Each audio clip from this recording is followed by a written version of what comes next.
Hello, everyone. I'm Peter Zemsky, Deputy Dean, Dean of Innovation at INSEAD, but mostly a strategy professor, and really happy to be here having another great conversation as part of our Tech Talk series.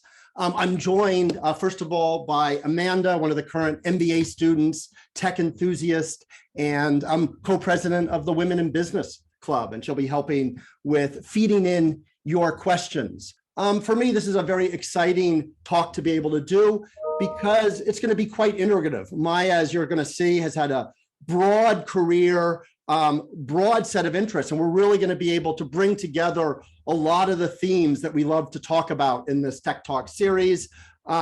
Everything from sustainability, inclusion, to really this complex tech ecosystem we're living in with startups, big tech, and increasingly digitally transformed traditional companies, and not to mention someone who's on top of emerging technologies like XR, crypto, and all that Web 3.0 stuff. As I said, I don't often give long intros, but let me help Maya out and lay out some of the breadth of what she's done, so you can also think about the kind of questions you want to give for her. So she's a global leader, seasoned C-suite executive in really high growth digital and technology companies, 2 decades of experience, 3 continents, been in mobile, consumer, social businesses, companies like Twitter, Google, Microsoft, Cisco, spearheaded transformations at places like Samsung and Condé Nast. So most recently, though, if you want to try and put her in one pigeonhole, 7 years at Twitter, variety of leadership roles, including VP of Global Strategy.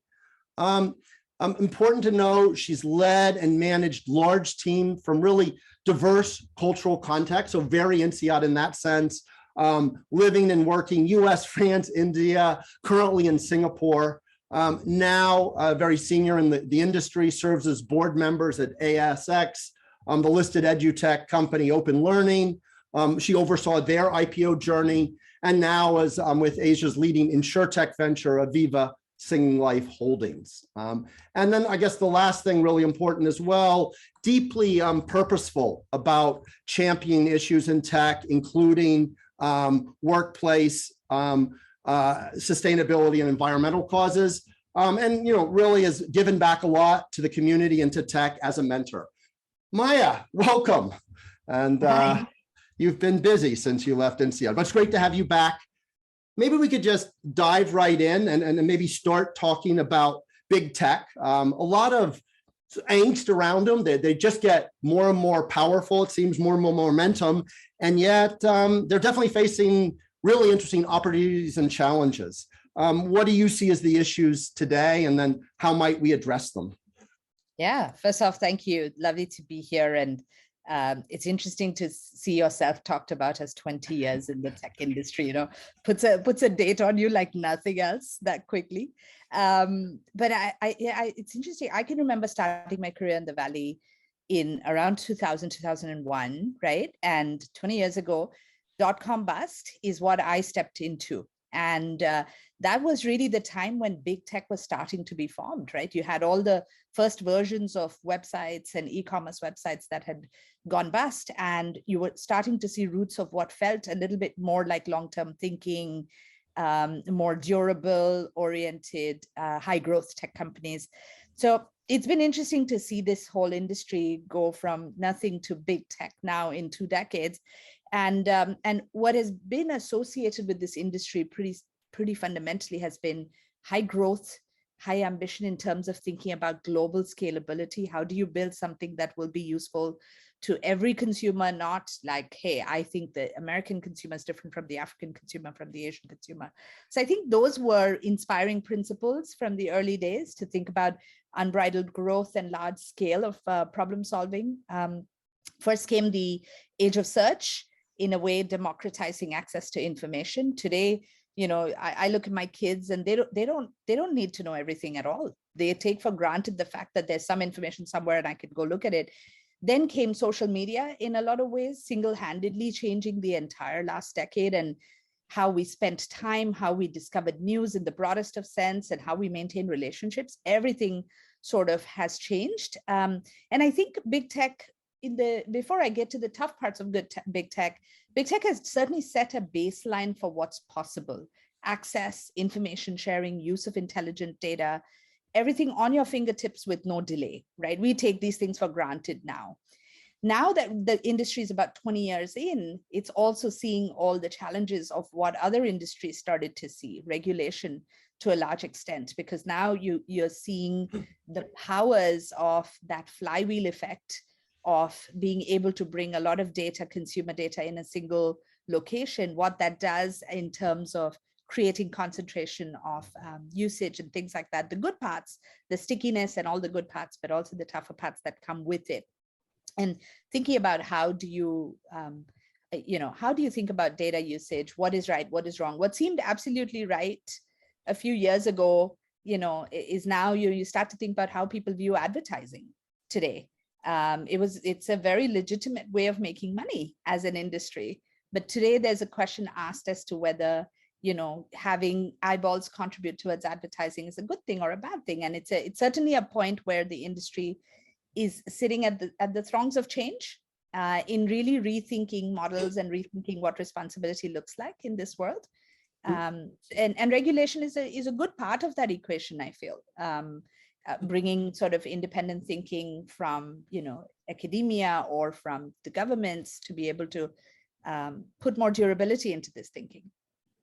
I'm actually just to probe a little bit. You've more recently stepped back from big tech. Is that just a evolution in your career and where you're at, or is it also a bit of a view about more interest in smaller companies and getting on the sidelines, and maybe some loss of faith with big tech?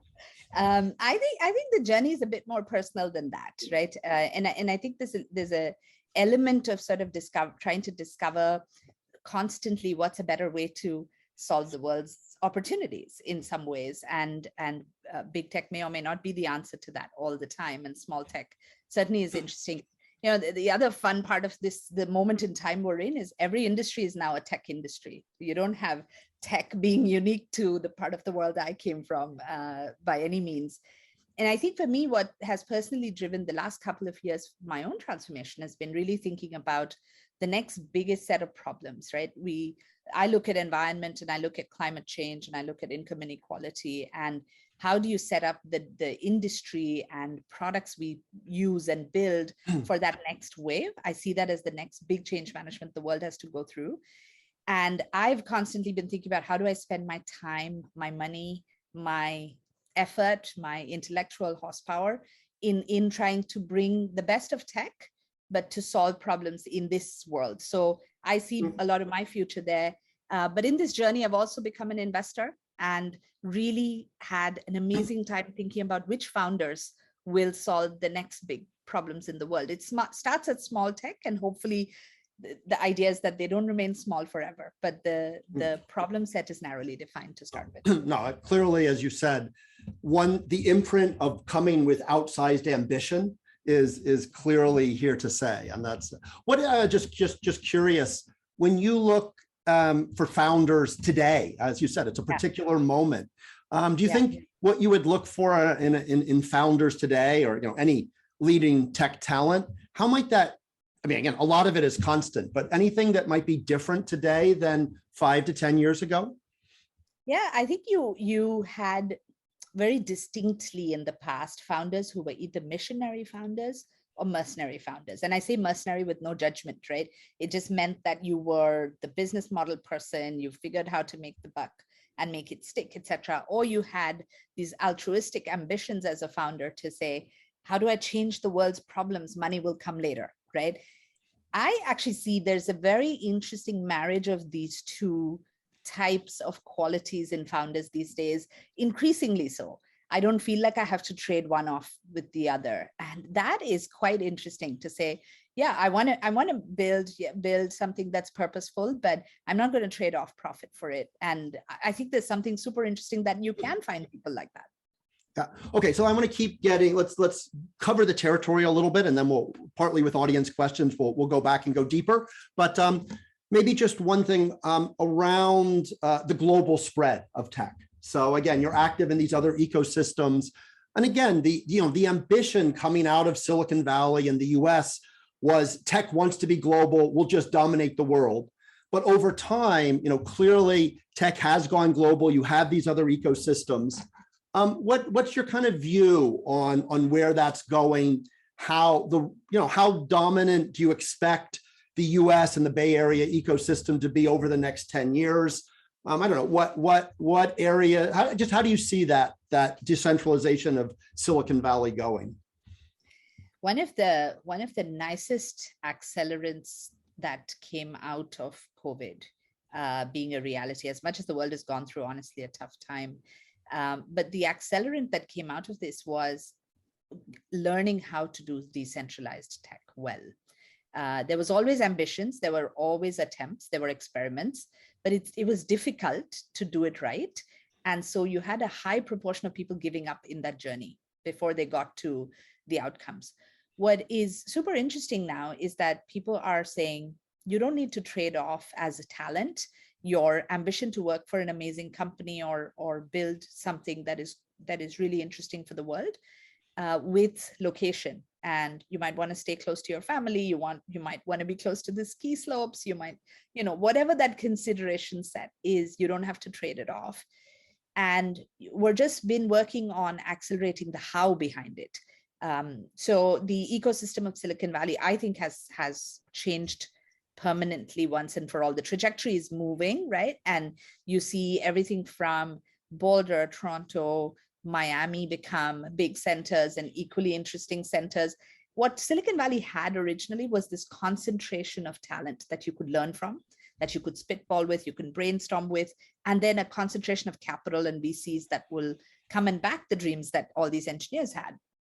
And in some ways, you're seeing both of those ecosystems start to diversify. So whether it's Israel, whether it's Boulder, whether it's India, whether it's Singapore, I see this sort of really starting to diversify in a very nice way. And frankly, we need it because the talent pool is always the hardest thing to solve today, whether as a board director or as a partner to the founders. It's like, where can I hire the next engineering talent? That's amazing. So it's definitely, it's changed. And I think we're better for it as a world.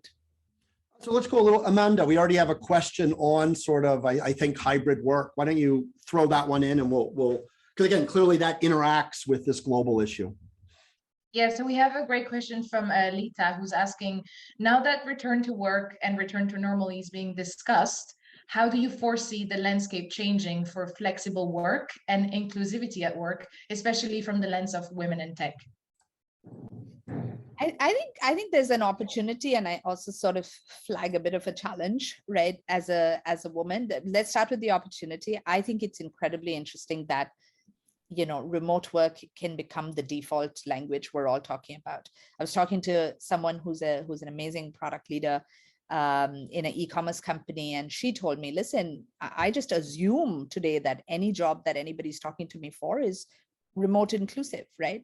So I think our mindsets have really started to shift, which is amazing. And I think it just opens up possibilities. A lot of women who would think otherwise, who would think about taking a hard break from work at times, etc., may not need to trade off those pieces. The slight flag that I will leave all of us to think about is that turning off is becoming increasingly harder and harder and harder. And in some ways, for women who think that they can do it all and multitask and sometimes maybe put themselves last in their own needs, this might be a unknowingly creeping sort of addition to that pile. It shouldn't be something that deters any one of us away from it, but it's just something I think we should all do with keeping our eyes open while stepping into it. I just definitely underline that. We know one of the biggest challenges for inclusion is when you set up these greedy jobs that just want more and more time. And then often too many couples, for different reasons, they focus on sort of the male going for the greedy work. And again, what you're alluding to is some of this remote stuff can make work even greedier. And that's a problem. Super. What about, again, just to stick on this, what do you see though the limits of remote, right? So again, to what extent, again, if it all becomes remote, then it doesn't matter if you're in Boulder, you can be in Arkansas, you can be in Lithuania or whatever, what are the limits to that? Good question. I think the devil is in the details on the how, right? You start to see if there's a fundamental place this remote piece can break, which is if you say, I want every employee to have incredible work-life balance. I want you to be able to decide what hours you would like to work.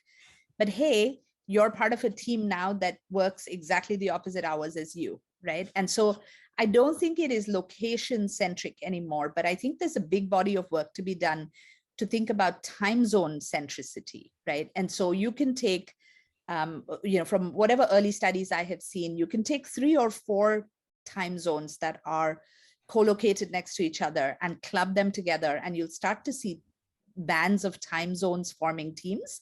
So it's a different way of thinking about teams and what might bring someone together. It's not necessarily, your nationality anymore or the city you live in. It might be a bunch of time zones that you can work together. But fundamentally interesting because you'll get to work with people that are different culturally and all of that. But we also have to, as an industry, improve asynchronous working styles. We put such a premium today on live connection and communication and decision-making in a live window, whereas there's a whole host of transition to be done in thinking about, we may not be in a live time zone, but how do we still effectively make decisions? And how can we be inclusive in that process? So I've been a major fan of, and I've been geeking out on this body of work because it's sort of the future of what will make us successful in remote. Yeah. It's an amazing time, even as an academic, because you have all this experimentation, people having very coherent, and I love the time zone approach that you're articulating. And we're going to see how these different things work out, and it's going to be a fascinating. What I want to do as we move forward in the conversation, I think people get a sense of the breadth of expertise you bring, is maybe focus on 2 things. One is, again, going back, tech for good, tech not for good, but also let's talk about where tech is going. So what lessons can we take from social media, say, and do, I don't know, Web 3.0 better, as it were. To warm up that conversation and get everyone thinking, why don't we clue up our 2 polls? One is going to be on sustainability, just to give a sense of where the audience is, and Maya can respond to that. So and then we'll do one, sort of a fun one on Web 3.0. So Sandra, why don't you clue up our first poll here? You can see the questions. Really, it's just about, again, how is business doing in stepping up and dealing with sustainability, climate change, and yeah, where are you in terms of optimism and pessimism?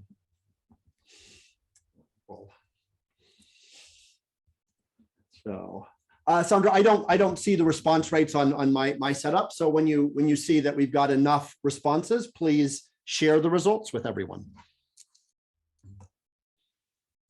And maybe while you're just doing that, so Maya, what have you, just remind us, what have you been doing in the sustainability space? Yeah, I've actually been, spending a significant amount of my own time. I'll start with the very personal side of this, which is I transformed into an urban farmer as I started to attempt to make my family sustainable. I gave myself 5 years. I want to tell you, I'm on year 6 and still at it. So wow. Is it as easy as I thought? But it has served to be, a good foundation for how I think about climate and sustainability. A lot of my investments in early stage startups go into this space. So I've been looking at where small tech innovation in a lot of ways can, coupled with in partnership with large existing conglomerates, make, outsized impact. So that's where a lot of my investments have gone in food tech and ag tech and digitization of traditional industries. So here we go. Let's take a look at what the audience is, and you can sort of, again, there's no right answer here, but again, most people are cautiously optimistic. Some are still doubters, but the really optimistic people are also a minority. Where do you come in on that, and what will it take to get better outcomes? Look, I look at the opportunity and I see no choice for the world but to double down on thinking about everything from carbon to sustainability, because we won't have a planet, right, in a few years. I think science has shown us that adequately. I think I am very much with our audience on being cautiously optimistic on what businesses are doing today. And I may sound like a climate activist, but I'm actually a pragmatist, right? I don't need every business leader in the world to truly believe in climate the way I do. I need the incentives in the business world to be set up to not give our business leaders too much choice otherwise to ruin our planet, right? And so that's the way I look at it. So I'm optimistic about where financial markets are in thinking about ESG. I'm optimistic about where regulators are starting to be. A lot more needs to be done, but I am very much with our audience on cautiously optimistic. All right. And now let's bring the last element into today's conversation, which is around emerging new technologies. And we have a quick poll on Web 3.0 and all of that mush up, whatever it means to you. Pull up poll number 2. So really, Web 3.0, we're going to force you to go either to say you have no idea, which is okay, or to take an extreme position. This is just another big hype with, of course, great branding, or actually you believe in it. This is the future of the internet, and it's going to have pervasive impact. So just a quick off-the-cuff reaction to your, if you had to land on one of those, what would you land on? I think the words are so cool on the first one, but I don't know. Okay, so let's see what just hold off. Let's not bias people for a second. Sandra, we're going to give people 5 more seconds, and then please share the results. All right, so this audience actually maybe self-selected by the Tech Talk is, on the other hand, actually again, half are on the fence or not yet made up their mind, but then otherwise skewing. What's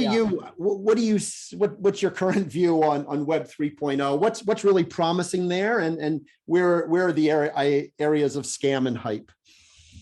I think what you're saying is right. There is a bit of both, right? And I am incredibly excited about what the economics of things like NFTs and richer virtual experiences does for things like income inequality or distributing the wealth and the access across a wider range of creators and people in the ecosystem. I think there's something really interesting about that. I am a massive believer in what the trust equation to transactions can do with smart contracts, right? I think about life insurance, I think about, sales contracts, just basic everyday stuff, or real estate transactions. Imagine being able to pick up any major transaction and say, I take for granted that I know exactly what happened with the history of these transactions. There's transparency, there's trust. I love that part of blockchain and Web3. The parts that I do feel are worrying still is there's this whole notion of DAO being a thing and decentralization being a thing, crypto being accessible wealth to many people. And yet you look at what has really happened, and it's massive concentration of knowledge and wealth and power in the hands of a few. And it shouldn't be. I look at Web3 and I feel like there's an accessibility problem and there is a UI problem to this. Why should an average person not associated with technology not understand what Web3 is easily, right? So there's still work to be done there. Okay, so now starting to connect the dots, going back to big tech, do you think, do you expect them to dominate here? Because clearly I'd say on the one hand, Facebook, massive face plant in their crypto play. On the other hand, they're doubling down on obviously metaverse. Overall, the whole data and AI wave totally sustained and reinforced the dominance of big tech. How do you imagine things playing out in this space, big tech versus startups versus even incumbents? I think there's an element of anti-establishment just in the culture of Web3, the way it is today. And so I think it makes it a little bit harder for big tech to really dominate this space, even just the nature of their brand and how they're perceived today. So they're going to start with a little bit of challenge. I think, though, if you strip back away from the branding and the positioning and you look into what proliferation of devices outside of the mobile device is going to do to ownership of data, I think Web3 starts to showcase that there'll be many, many, many more access points of data. And so this is probably what worries big tech as well in some ways, is that if you want to continue to be a part of the future and want to continue to innovate, the same models are not going to apply, and you're going to have to play in spaces that are very different. But cars and VR goggles and all of these entry points into data will become very interesting, and how that space evolves with Web3 becomes very interesting. So my predication is you'll definitely see big tech try to play in this space, but it does not feel necessarily like they have a massive unfair opportunity, and it leaves a lot of room for innovation in this space to continue. Of course, as long as we can figure out a way to make the space continuously inclusive to broader audiences. All right, so let's now also bring back what you talked about earlier, some of the possible need for regulation. So what are some of your views on, with the benefit of hindsight, how did tech come up short on screen addiction, on undermining civil discourse, on actually promoting wellness? There's a set of things where there's an increasing view, social media, but not just social media, came up short. And what's your view on what was behind that? But mostly, let's be forward looking. What should we learn, and how can we do better as we embrace new technology waves? I think the one thing you will absolutely hear founders talk about is they'll take accountability for how things are going, but they will also tell you that they did not see around the corner on a lot of these issues, right? And so it's not an excuse, but it is unintended consequences in a lot of ways. And so the one big learning is, how do you think more like even though you might start as a startup, when you're a startup, you don't have the liberty to have, a lot of our favorite consultants to tell you, let's sit down, let's do scenario playing, let's look around the corner and see what might happen, right? You're dependent sometimes on a founder's vision or a founding team's vision to be able to say, I see this could happen or this couldn't happen, right? But it's not systemic. And so I think sometimes as a younger company, you don't have the liberty to do this, but yet when you start scaling and you suddenly start to have such impact, you end up with very large unintended consequences. And so the one thing I would start to think about changing is, how do you take an inclusive mindset from a very, very early stage and start to say, what are the things that you want to be known for and not known for? Also, how do you keep an experimentative, open mindset, even as you scale, to say, it's not okay if screen time becomes a challenge, right? So how do I solve it together with my users, and make sure that conversation is open and transparent? And as you said, you're seeing some progress on the founder side, people who are more trying, even the hard-nosed metric business people know that mission needs to be a part of it. Actually, I want to go back though to the investment side. One thing you alluded to earlier, one of the things that makes you more optimistic about sustainability is big investment funds have sort of woken up and are more. I'd ask you, what's happening in the venture space, right? To what extent are venture capitalists and funders waking up and helping the founders do the right thing? What are you seeing?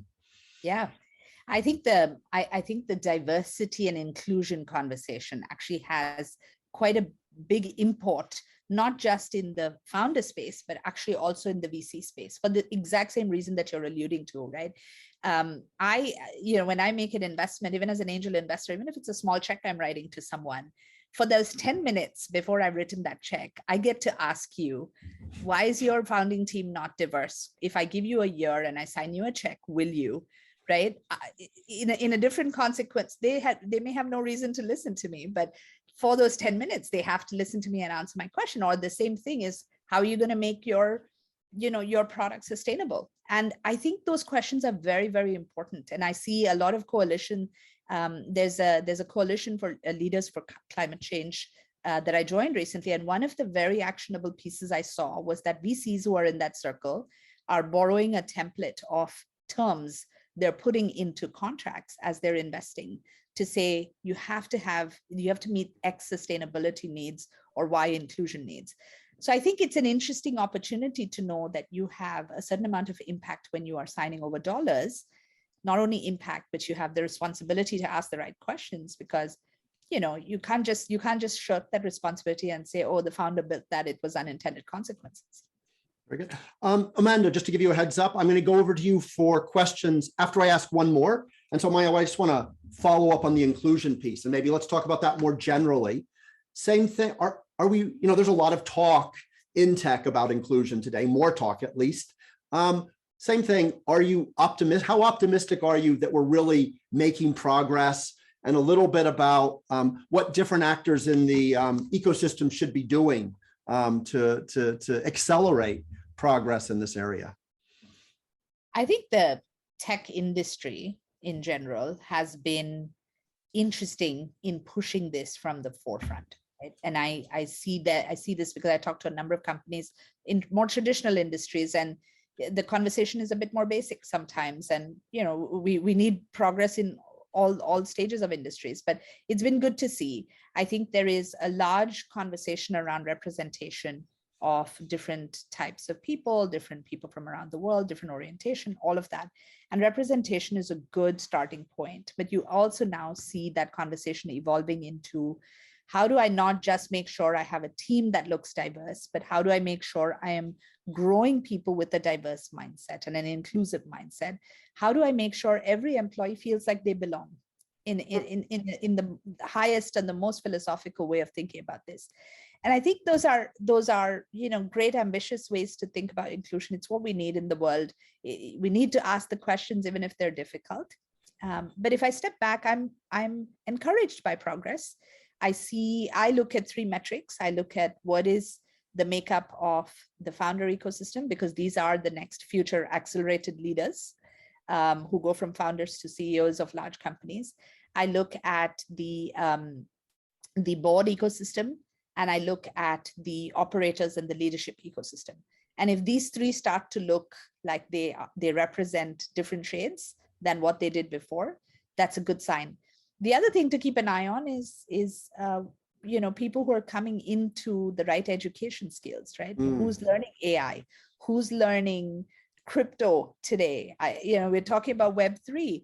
You look at the NFTs. There's a very one-sided representation of who are characterized in these NFTs. I mean, a lot of animals too, but my point is, there's a skew. We got to be thoughtful about how do we not make the same mistakes as before, and how do we keep the progress going? Right. It's hard for me, but I'm going to let go of the questioning. A lot I'd like to probe, but Amanda, over to you. Why don't you channel some of our audience interests? Yeah, so there's a question linked to that, especially with regards to where the funding comes from. Someone being curious about if you've seen VC becoming more inclusive in where the funding goes, especially in terms of, minorities, not just women, but also other types of minorities. Have you seen a shift in that? And linked to that question, how can these minorities make their companies more visible and get access to the capital that they need to grow? Yeah, it's a great question. I think there is 2 things. One is a good starting point, I feel, is that there are a lot of dedicated VC funds that are benefiting from their own investors wanting to funnel investments to support minority entrepreneurs, right? So it's all where the money comes from the source to the ultimate recipient, which is the founder. And there's a real push to go in the direction of supporting minorities. So there's been a massive growth in number of funds that have been gender funds, minority funds, funds that are looking at backing founders in different markets, in emerging markets, for instance. So a lot of investment going into Africa for the moment. So things like that, those are all good things. I think the longer run, what I would love to see is less segregation between these are funds that are mainstream in some ways versus these are funds for minority founders. And it's a matter of time, but I think over time, we all want to think and hold ourselves accountable as investors to say, what's the portfolio I invested in? What are the themes? Are their themes inclusive? And am I being inclusive to go meet the number of founders that are across different minority and majority representation? Great. And there's another question that's a bit broadening the scope now from Najib, who says he believes the speed at which we're advancing in tech development and integration is a bit overwhelming. But the key question for him is who has the jurisdiction to govern, regulate the speed of this evolution and also the ripple effects it may have on our generation, but also the generations coming up. If I could just pile in on that, great to be raising the regulatory issue. So I'd also be curious, where do we need regulation? It's so hard to get good regulation. So yeah, but please. Yeah, listen, I think this is a billion-dollar question in a lot of ways.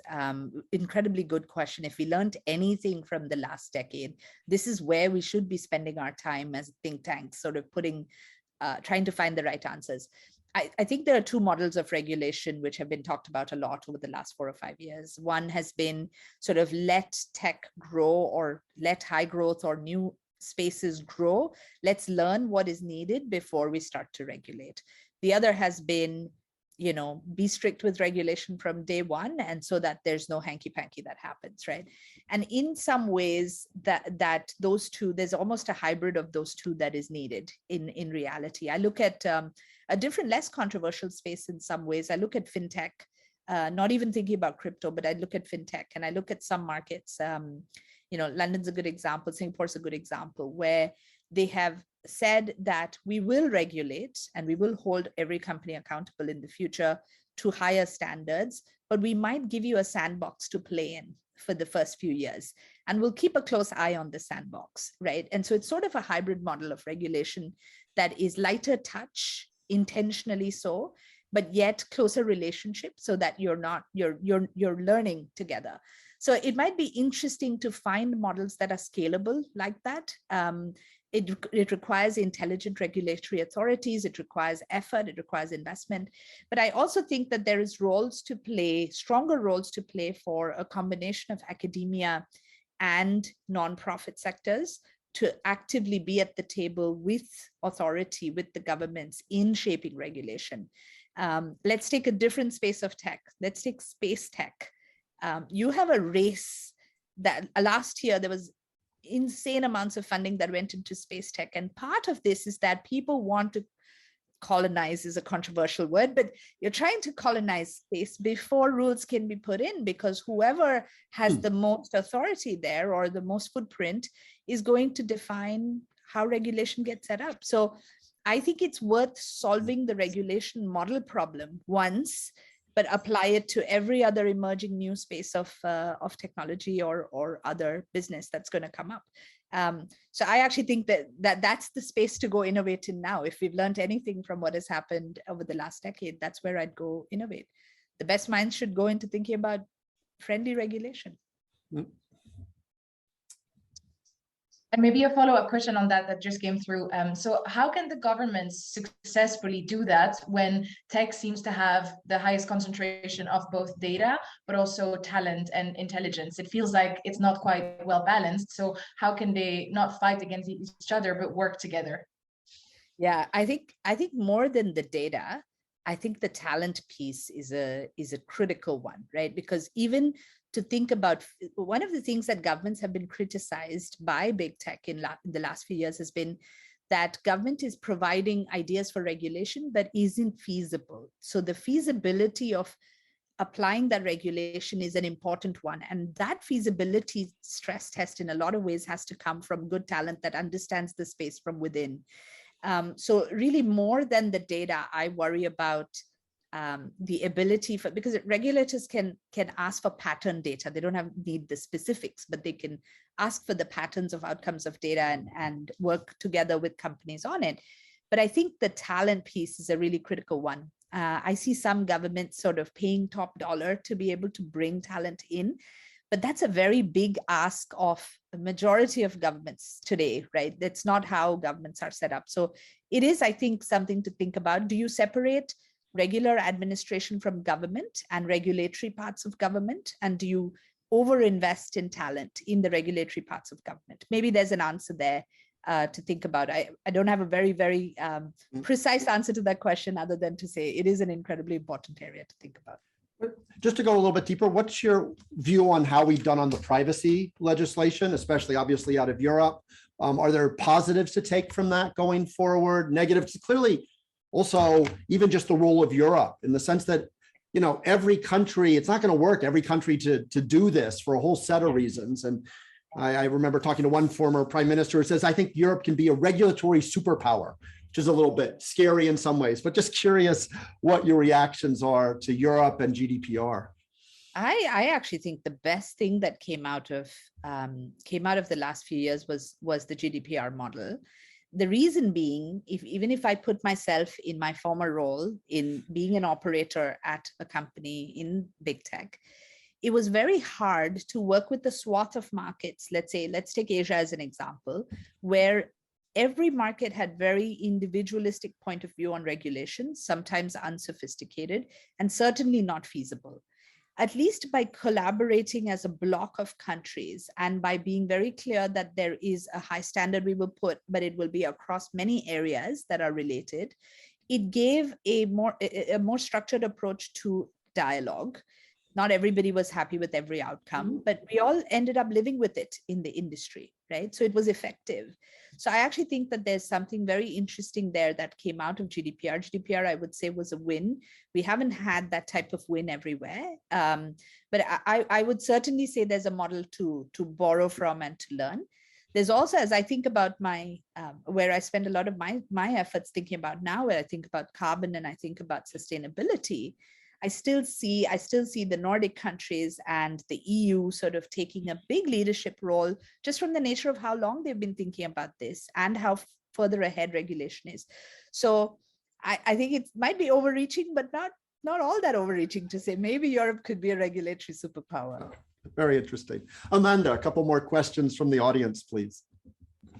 Yeah, a follow-up on that from Jack. He's asking about what you think about the impact of cybersecurity in this context with regards to maybe deregulating a little bit the market, less concentration in Silicon Valley. How do you see that playing into the bigger picture? I see that being, I think, separate from any of the regulatory conversation. I see cyber as sort of a very, very big risk that we all live with, right? But if I take my operator hat off and I put the board director hat on, it's the one thing that keeps me up at night. That is always sort of, you don't know what you don't know. And you can pretty much say that, you know, the people who are on the other side of these cyber attacks are generally built in a way that they know more than you today. So you are always chasing your tail. So I think that this is a much bigger problem in general, because irrespective of regulation and where you sit, bad actors are on the rise, and the incentives, the economic incentives are just in the wrong model. So actually, if you see not just state-based actors, but you have non-state-based actors in this space that are increasing, right? Ransomware has shown that anybody will do this for money, right? And it really brings out in some ways the worst of us as a humanity. So I think independently, this is something that, you know, I won't say we all need to solve, but we need to actually live with and figure out how do we think carefully about. And it makes me think that some technologies like blockchain and thinking about data treatment with blockchain might be good things if they are more resistant to cyber attacks than others. So I would put a lot of forward-looking energy into those types of technologies. I don't think it's going away at all. Now, if we move away from the regulatory side and more to the personal side, quite a lot of the women in the audience are wondering, as a woman in tech and also a mother, they're curious to know what are your hopes for technology when you think about your children and what it will allow them to accomplish, or some of the opportunities that it's creating for them in the future. Great question. I have two kids, one daughter and one son. They're 14 and 10, so I have my hands full, as you can imagine.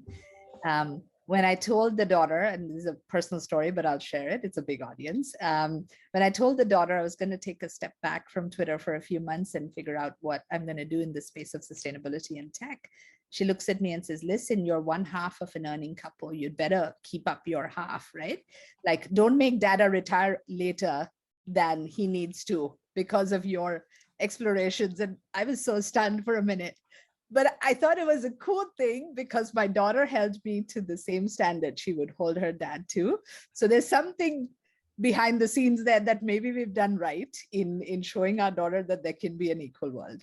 But when I think about them and their future with technology, their generation, even more so than ours, has grown up with technology. They take so many things for granted. They don't assume that parents know more than them at all. So in fact, it's let me ask Google and tell you in 2 minutes so that you are wrong. So it's a very different world. We're constantly thinking about how do we give them balance? How do my daughter and my son think about the power of technology, but are able to think about turning off and finding that balance? That's our daily life and daily battle in some ways.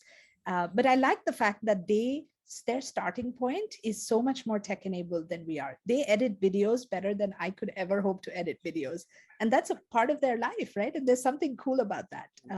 So I think they are definitely going to solve second order problems, not first order problems, like my generation. But I think the bigger challenge for them will be wellness, will be thinking about a connection to nature and real life and outside of their devices, which I think is a big opportunity to figure out how to solve. And then on the other side of the spectrum, not for our kids or your kids in that case, but for people that are maybe in the older generation, someone in the audience is asking, what are the threats and the opportunity for people that will not be able to relearn or upskill and can't keep up with the change at which technology is moving at the moment? I do have to say the pace is hard to get used to sometimes, right? And Peter, I know you were saying, hey, you've done a lot of things in your career, right? But no one company that I worked for is more than 15 or 20 years old as a company, right? And so it tells you we're in a very different space and era today. I think that the one thing that we can all do to sort of stay ahead in some ways is think about two things. One is, how do you keep a learning mindset on? If you assume that you are an expert and therefore you will always be in this position to give and teach rather than to learn and absorb, it might be hard. But if you are in a place that's a bit more humble with learning and saying, there are lots of things I don't know and I'll have to constantly learn and relearn, that might be a good foundation for us to take forward. I think the other element is that it can be overwhelming, the number of parts of tech and change that exists. So I think in some ways, quantifying what you're passionate about and what resonates with you and being okay with not knowing everything about everything that's changing may also be a good coping mechanism for some of us. The last thing I'll say is relearning and reskilling is important in our lifetime, certainly is. I see one of the companies I sit on the board of, they launched this program called as cs101.com. And you will be amazed at how many relearners are joining those type of programs rather than learners for the first time.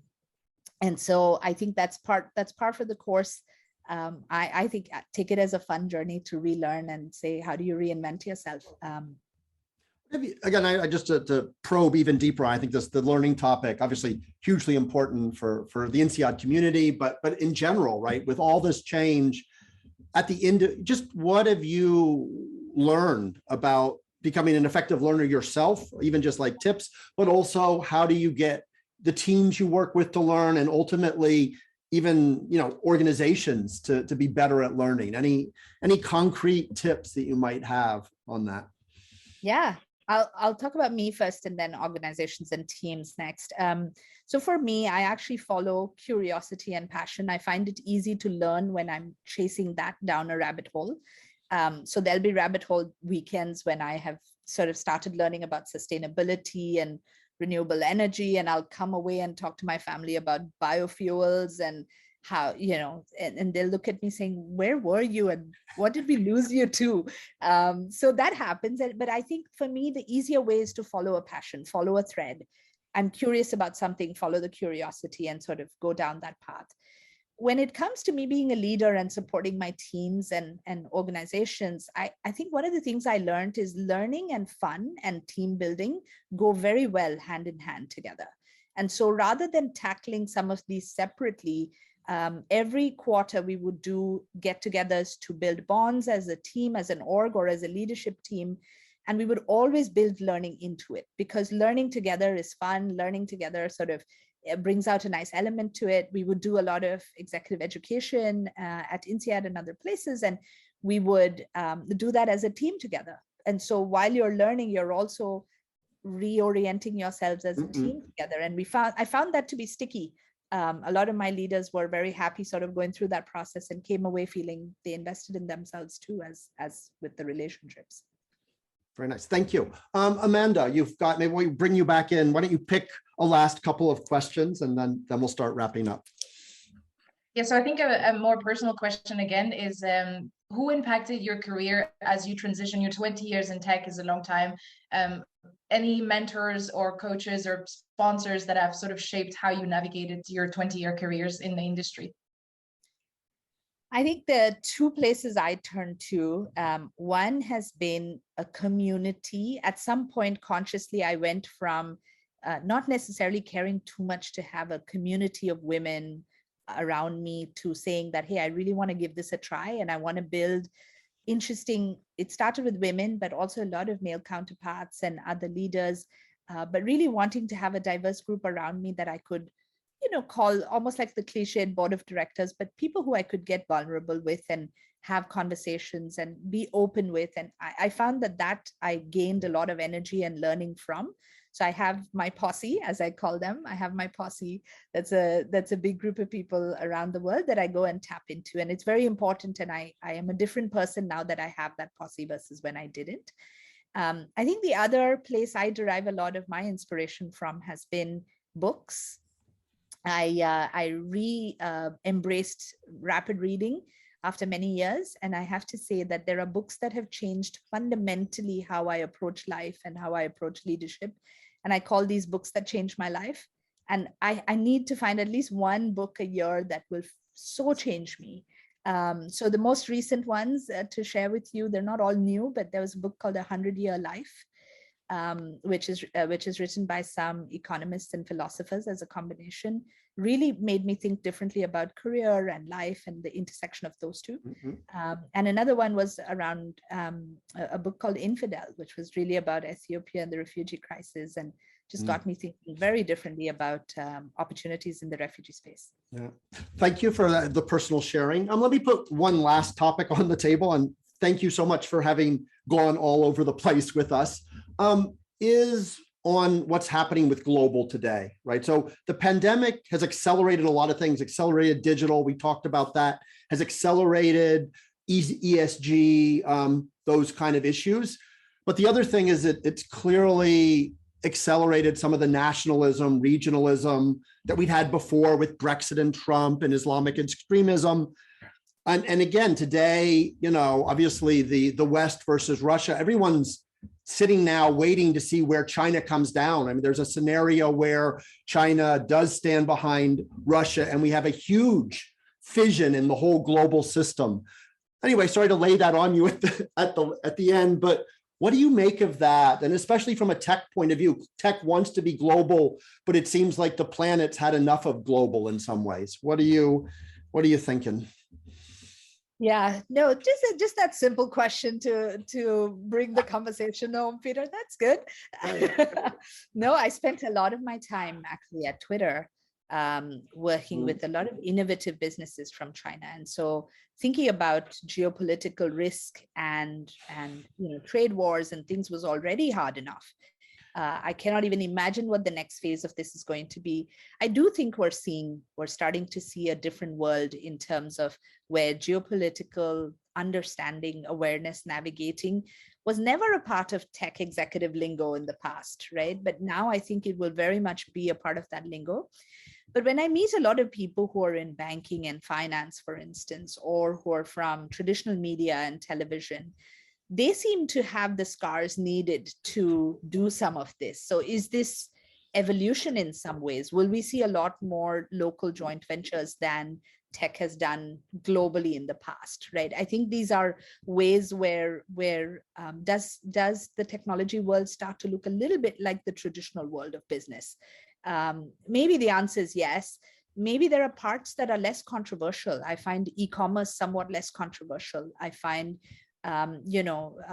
fintech in the newer spaces of fintech, non-crypto space, a little less controversial. So, are there places that you can still have global dreams and make it work, but you maybe need the scars of people who know how to navigate the complicated geography otherwise? Yeah. Again, for me, it's troubling times, especially sitting at an international business school like INSEAD. But again, part of, I think, the silver lining is, well, it'll bring more awareness into tech executives. They're going to have to be that much more socially sensitive, but also I think it's going to accelerate what we talked about earlier about the spread of tech globally. You're not going to be possible to have all of it sitting in China and Silicon Valley. That's clearly not going to fit with these times.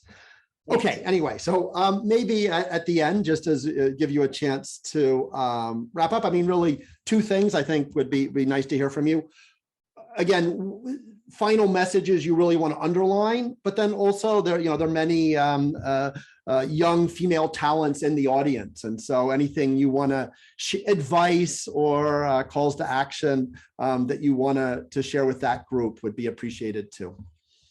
Yeah, I think that the one thing I would underscore is to the broader audience, I'd say being missionary and mercenary lives together in a nice way, or put a different way, profit and purpose really can sit together well. And lots of companies have proven that. So that's a call to action for all of us to be able to embody those two sides perfectly well. And I think as INSEAD alums, that's sort of been something INSEAD has been talking about as a business as a force for good for a long time. So I think that is, if anything, I wish to see us all do is embody that in a big way. To all of my fellow women in the audience, I think the times are really interesting for us to think about what is the balance we want, for what is the ambition we want to have, and to not trade any of those off. But I think what's important is to have the conversations we need to have it openly, to have it respectfully and tastefully, but to be able to ask for the right place at the right seat at the table. Someone told me this, and I really like the quote: if you don't like the table where you're trying to get a seat, build a new table.